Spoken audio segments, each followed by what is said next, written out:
What if the ties that bind your family together were also the ones that hurt you the most? What if the person you trusted the most, the one you loved above all else, betrayed you in ways you never thought possible? Would you be able to forgive them? Would you even want to? Imagine a love so deep, it stands strong through the years, but eventually, even the strongest of hearts can be broken. This is the story of a grandmother who lived through it all: loss, love, and the moments in between, and learned that family, even when broken, is still a bond worth fighting for. My name is Edna. I'm 68 years old, and I've lived a life full of both joy and sorrow. As a grandmother, I've seen my fair share of happy moments and heartbreak, but through it all, family has always been the center of my world.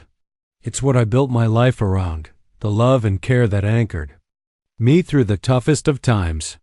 But in recent years, I've come to realize that family isn't just a source of love, it can also bring about pain, loss, and challenges that test the limits of what we can bear. Edna's voice is soft but strong, carrying the weight of a lifetime lived in service of others. She looks back over her years with a mixture of pride and sorrow, as though each memory is both a treasure and a reminder of what has been lost. She remembers her younger days when her heart was full of hope and excitement. At 68, Edna has witnessed the highs and lows of family life, and now, in the twilight of her years, she is left to reflect on the most difficult journey of all, the journey of letting go. Henry, her husband of 42 years, was the love of her life. They met when she was a young woman, fresh out of high school, and from the moment they locked eyes, Edna knew that Henry was the one. Together they had raised 3 children, built a home, and faced every challenge life threw their way with strength and unity. It was a love that had withstood the test of time, weathering both personal and family struggles. But it was also a love that had been shaped by sacrifice, patience, and unwavering commitment through all the years of raising children, managing a home, and supporting Henry's career. Edna never once questioned her place in their family. She knew who she was. She was the caretaker, the nurturer, the emotional anchor. She gave her all to her children and to Henry, with no thought of receiving anything in return. After all, family was everything to Edna. Without it, she felt there would be nothing left. But now, Edna faced a crisis unlike any other. The very thing that had kept her going for decades, the health of her husband, Henry, was crumbling before her eyes. It began with small signs that something was wrong. Henry was more tired than usual, taking longer to recover from minor illnesses, and often complaining of aches and pains that seemed to linger. He brushed it off as men often do, chalking it up to aging. But Edna's intuition told her something was amiss. She could see it in his eyes, in the way he moved, and the way he started retreating into himself, isolating from her, as though preparing for something he wasn't ready to face. And then the diagnosis came.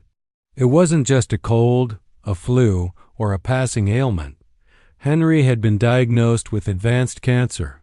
His doctors had given him mere months to live. The news hit Edna like a freight train. The life she had built, the future she had envisioned, was crumbling. She felt an immediate sense of helplessness. Henry had always been the one to hold things together, to be the strong one. He was the center of their family, the pillar that supported them all. And now he was being taken from her, from them. In that moment, Edna realized just how fragile life truly was.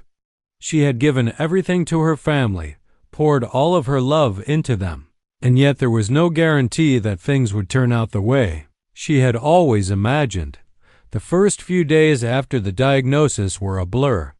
Edna spent them in a haze of shock, trying to navigate the medical jargon, managing Henry's treatment appointments, and doing everything she could to support him as he came to terms with the illness that was slowly stealing his strength.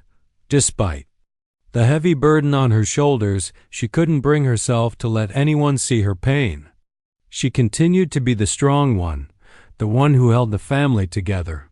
She had no choice, but the cracks were starting to show. Edna found herself overwhelmed with emotions she hadn't allowed herself to feel in years. Fear, anger, grief, and most of all, loneliness. Her children, her precious children, the ones she had raised with so much love, had scattered in their own lives, leaving her to shoulder the weight of Henry's diagnosis on her own. Her eldest daughter, Claire, lived in another state with her own family. They didn't visit often, though they called regularly. It wasn't that Claire didn't care, but her busy life made it difficult to drop everything and be there for her mother. The same went for Ben, her middle child. He had his own family to care for, his own responsibilities, and while he did his best to visit when he could, it wasn't the same. And then there was Lily, her youngest. Lily had always been the sensitive one, the one who needed extra care and attention. Edna had always tried to protect her, to shield her from life's harshest realities, but Lily was drifting away. She had been married for several years, and Edna could see the strain in her daughter's eyes. Lily was struggling, but she wasn't saying anything. She was distant, withdrawn. Edna wasn't sure what was happening in her daughter's life, but she knew something wasn't right. Lily wasn't the same girl who used to sit on her lap and tell her all her secrets. She wasn't the same daughter who used to lean on her for comfort. Edna watched from the sidelines, feeling helpless. She had always been the glue that kept their family together. But now, in the face of losing Henry, it felt like that glue was dissolving. The ties that had once bound them together seemed to be slipping through her fingers, and she was unsure how to hold on. Her heart ached as she sat in the quiet evenings, staring at the empty spaces at the table, the places where her children should have been, but weren't. It wasn't that they didn't care, they all loved their mother.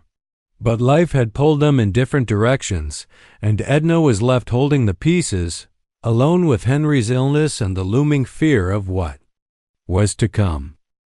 As the weeks pass, the reality of Henry's diagnosis begins to settle in like a heavy weight on Edna's chest. She finds herself in a constant state of exhaustion physically, emotionally, mentally, trying to keep up with the demands of Henry's care while also managing her own emotional turmoil. Every day feels like a tightrope, walk between holding on to the man she loves and preparing herself for the inevitable loss that looms over them. Henry's health continues to decline. The once strong, vibrant man she had spent nearly half her life with is now fragile, weak, and often confused. His laughter, which used to fill the house, is now replaced with silence, broken only by the sound of his labored breathing and Edna's gentle reassurances. He can no longer take care of himself the way he used to, and Edna has become his caregiver, watching over him every moment of the day, trying to comfort him through his pain, his fear, and his frustration. But it's not just Henry who is struggling, Edna is too. The woman who had always been the pillar of her family is now crumbling under the weight of her responsibilities. She loves Henry more than anything, but as his illness progresses, she begins to feel an overwhelming sense of isolation. It's as if she's carrying the world on her shoulders, and no one understands the depth of the pain she's feeling. Her children, though they call and send messages, are not physically present in the way Edna needs them to be. Lily, her youngest, had always been the most emotionally connected to Edna, but lately she has been distant.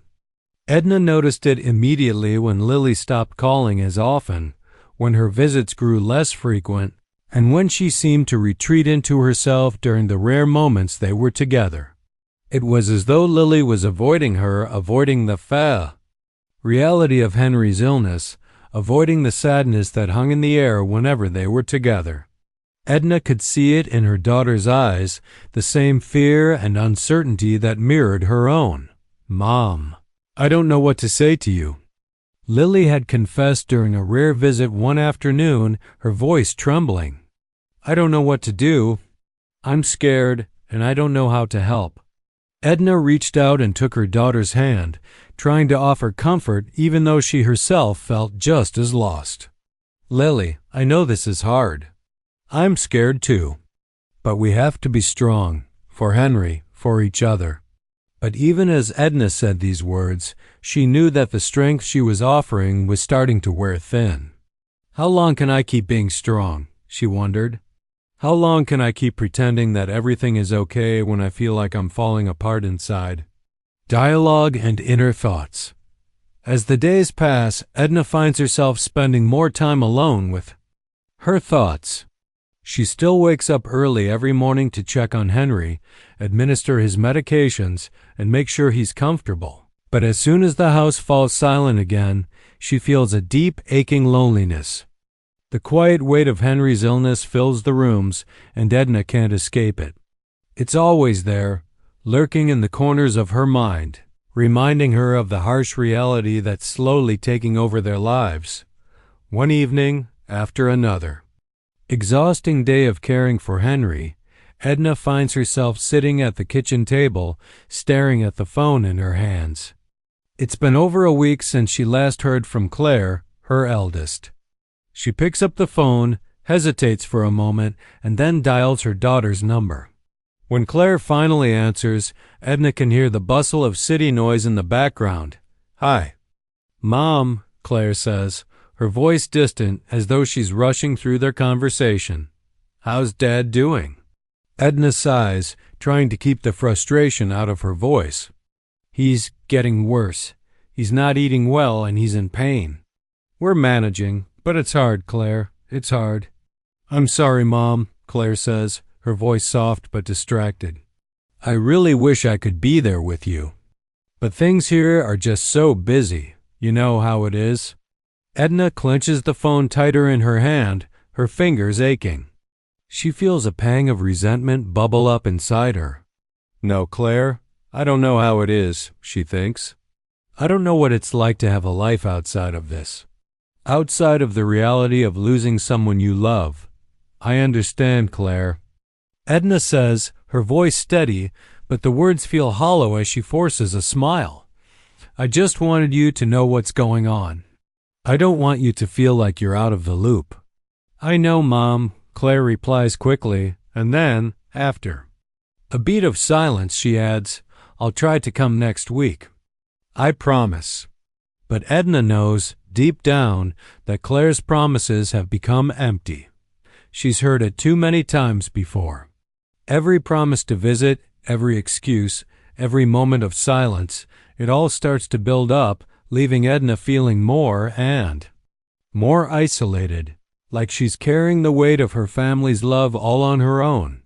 The tension builds. As Henry's condition worsens, Edna becomes more frustrated. Her body aches from the constant care she provides, and her mind is constantly occupied with thoughts of what will happen when Henry is gone. But her frustration isn't just with the physical demands of caregiving, it's with her children. She feels like they're slipping further away, that they've distanced themselves from her, from the family, from their own pain.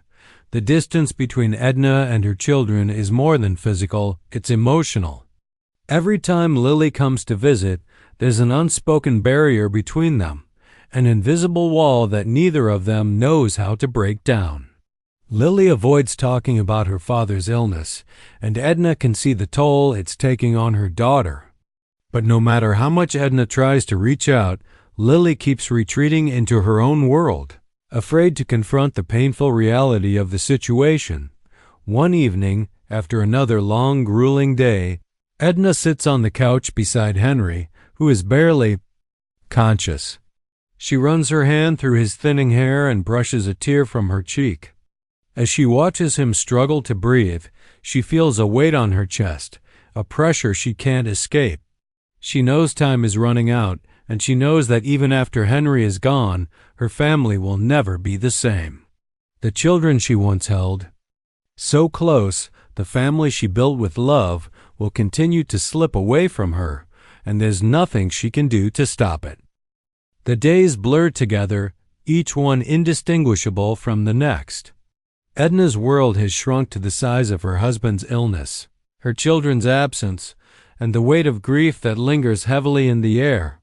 The house that once echoed with the sounds of a full family now feels like a mausoleum, silent except for the soft creaks of the floorboards and the gentle hum of the machines keeping Henry alive.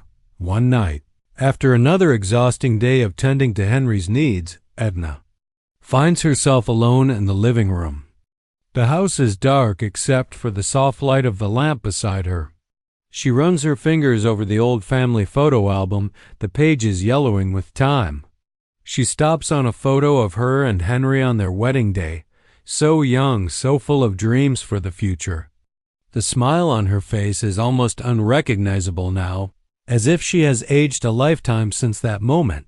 Henry's breathing is labored upstairs, and Edna can hear the faint sound of his struggle through the walls. She knows the end is near. How much longer can I do this? She wonders. How much longer can I keep pretending that everything will be okay? Just then, the phone rings. It's Lily, the same Lily who has barely spoken to her in weeks. Edna hesitates before answering, but her heart tells her she should try. Mom, Lily says quietly, her voice full of hesitation. I'm sorry. I should have been there more. I've been running from all of this. I didn't know how to face it. How to face you. Edna closes her eyes, her fingers gripping the phone tightly. So much time wasted. So much left unsaid. Lily, you don't need to apologize, Edna says softly, her voice gentle but tired. You've been going through your own pain. I understand. I just wish we didn't have to go through it alone. I've been so afraid, Mom, afraid of losing Dad, afraid of seeing you in pain. But I've realized I've been running from you too. I didn't want to face what was happening to us, but I can't keep hiding anymore. Tears well up in Edna's eyes. The words she's longed to hear for so long are finally coming. I need you here, Lily, she whispers. Your father needs you. We both need you. Lily's voice cracks. I'm coming, Mom. I'm coming now. Edna wipes her tears away and takes a deep breath.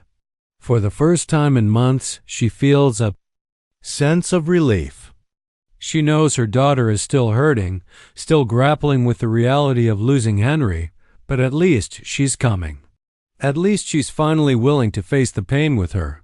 Hours later, Lily arrives at Edna's house, her face tired but determined. She steps inside, and Edna stands to greet her.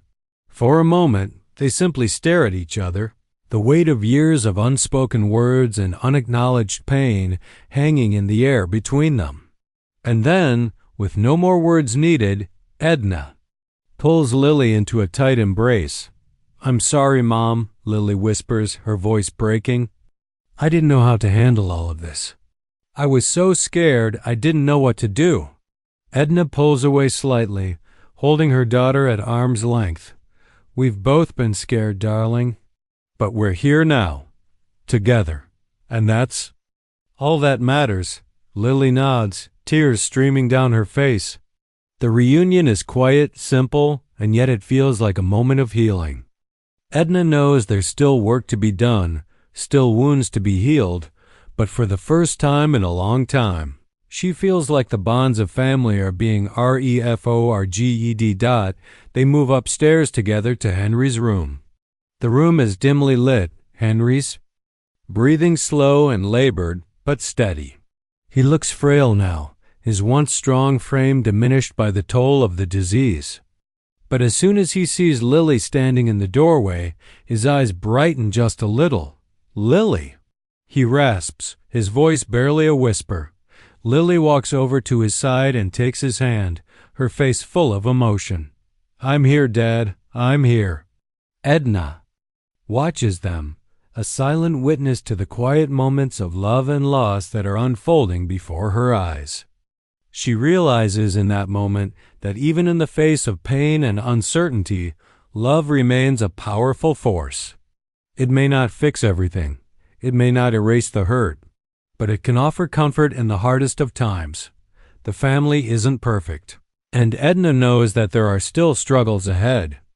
But as she sits by Henry's side, with her children gathered around, she feels a quiet peace settle in her heart. Henry's breathing becomes more shallow as the hours pass, but Edna is at peace with what is coming. She knows that her family, broken as they may be, has the strength to carry on. And as Henry slips away, Edna holds his hand, her heart heavy with grief, but also full of gratitude.